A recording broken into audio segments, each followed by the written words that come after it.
Across Africa's bustling coastlines, where ships from every corner of the globe dock daily, a silent takeover is unfolding. Powerful billionaires' names you've never heard control the gateways to trade, economy, and power. They don't sit in parliaments. They don't make speeches, but their grip on Africa's ports gives them more influence than presidents. This is the untold story of the billionaires who own half of Africa's shipping lifelines, and why nobody dares talk about it. It started quietly, one deal here, another investment there. Port authorities across the continent welcome foreign investors, desperate for infrastructure and cash. But behind the smiling handshakes were multi-billion-dollar contracts, signed in boardrooms thousands of miles away, placing critical African ports into the hands of a handful of billionaire families. These billionaires rarely appear in the spotlight. Their empires are built through holding companies and shell corporations, making it nearly impossible to track true ownership. Yet they control the flow of oil, minerals, food, and manufactured goods, dictating prices without ever setting foot on the docks. In global trade, ports are more than shipping hubs, they are choke points. Control them, and you control the economy. From Lagos to Mombasa, these billionaires influence what comes in, what goes out, and how much it costs. It's a quiet empire,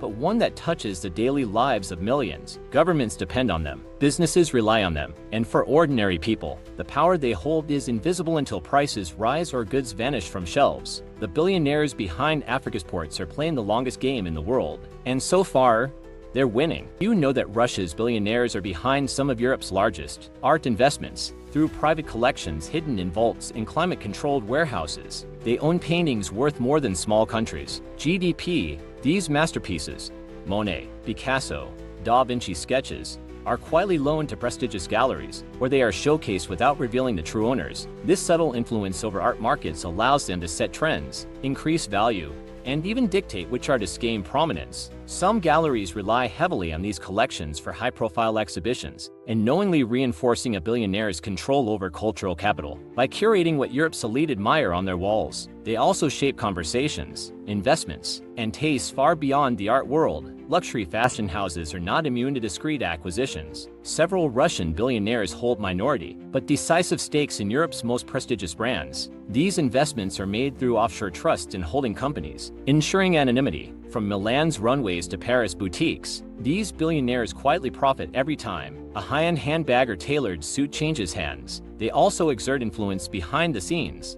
deciding seasonal campaigns, approving new flagship stores, and negotiating exclusive collaborations. To the public, the brands remain purely European, but behind boardroom doors, power is shifting eastward. Fashion insiders know this influence often means greater focus on Russian, Middle Eastern, and Asian markets, subtly changing the industry's creative direction. Real estate has always been a favorite asset for the wealthy, but for some Russian billionaires, it's a silent chessboard. They own landmark properties in London, Paris, and Rome, yet the public deeds show unfamiliar corporate names. These buildings house luxury apartments, five-star hotels, and premium retail stores. By owning the land beneath some of Europe's most iconic addresses, they hold influence over rents, tenants, and even urban development decisions. The effect is subtle but powerful, a hidden hand guiding the future of Europe's most prestigious neighborhoods. For residents and visitors, these places feel authentically European, yet much of the wealth they generate flows far from the continent. The most unexpected areas of influence is private aviation. While most people imagine oligarchs owning planes for personal travel, some have taken it further, controlling charter companies that cater exclusively to Europe's ultra-rich. Disguised under neutral brand names, these companies operate fleets of Gulfstreams and Bombardiers, transporting royals,